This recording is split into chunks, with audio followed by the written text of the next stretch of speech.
And now, it's time for Common Sense with Connie. Hi, I'm Connie, the Common Sense Consultant. It's my job to tell you what you're doing wrong and how to fix it. Let's get started. So for the past few weeks, we've been focusing a lot on stuff happening during the pandemic and the quarantine and this new way of life while we're all at home glued to our computers. So I want to just cover something real quick, and that is Zoom. Somehow there are still people who haven't acclimated to it and don't know how it works. I don't really understand who these people are. I don't understand what rock they've been hiding under, because we've all been using this since like March. But whatever. Here's a tip for you.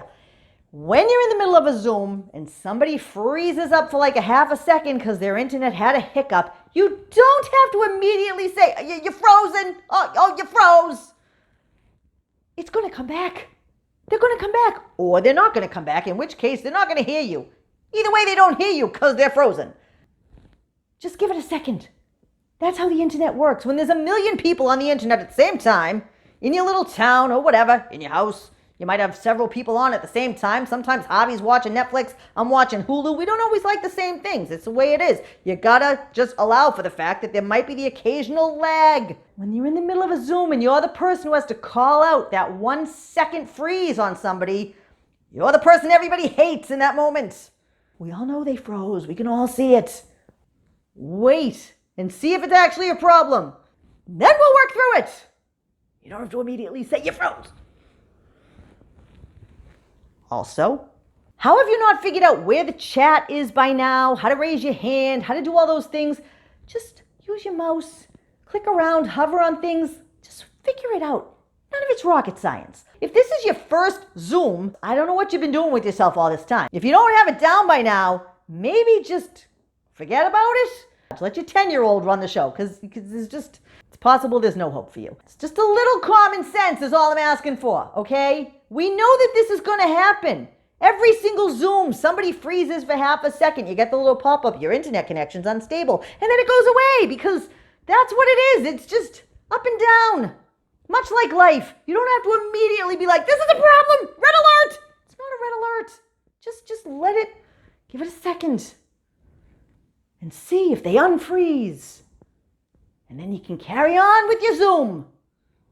But by the way, this doesn't just apply to Zoom. This applies to like any live stream situation. If you're on Facebook Live, don't get into panic mode when people don't respond right away to your questions. Everybody spends so much time being like, "Any questions? Any questions? Oh, I don't see any questions. I'll just wait here while you write a question." Yeah, it's like a 30-second delay between when you ask and when the internet filters up, from a satellite back down to you wherever you are. Plus, if you're not on a laptop, trying to type on a device in the middle of a Facebook Live and actually get it there and have it be coherent. I don't know about you guys, but anytime I use swiping or voice to speech or any of those things on my phone, it's like a whole new language in and of itself, okay? So you gotta correct things so that the person on the other end of the Facebook Live can read what you're saying or asking, and it takes a second.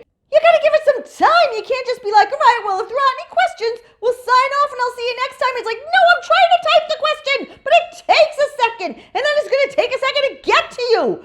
Oh my God, don't sign off yet. People are too impatient. Just stop telling people that their live stream is frozen, whether it's Zoom or whatever it is. Because first of all, you're probably not paying the top price to Comcast or Verizon for the highest speed internet they have. But even if you are, it might be on the other person's end. Stop asking, "Is anybody else frozen? Is anybody else's screen frozen? Is it just me?" Yes, it is just you. It is always just you. Eric Schwartz, in the middle of his relaxing piano concert, isn't going to stop to address your IT issues. So if your screen freezes, you typing it into the chat doesn't help you. They're not going to help you. Who do you think is going to help you? Nobody can help you. It's on your end. Give it a second. That's all you gotta do. Just give it a second. It'll come back, or it won't. And either way, it's just a live stream. It's just a Zoom. It's gonna be all right. Just wait a second. Or watch it later. There's a replay. Facebook Lives, when they end, it takes a few minutes, and then it's there again. You can watch it anytime. Some people have yet to figure this out. The number of people who will reply underneath a Facebook Live and say, oh, I missed it. It's right there. Click play. You can watch it now. You didn't miss anything except the boat. You somehow missed the knowledge boat. I don't know where you've been, but welcome. And you can watch it now. I'm just asking for a little common sense, people. Just trying to make the world a better place, one Zoom at a time. You're welcome.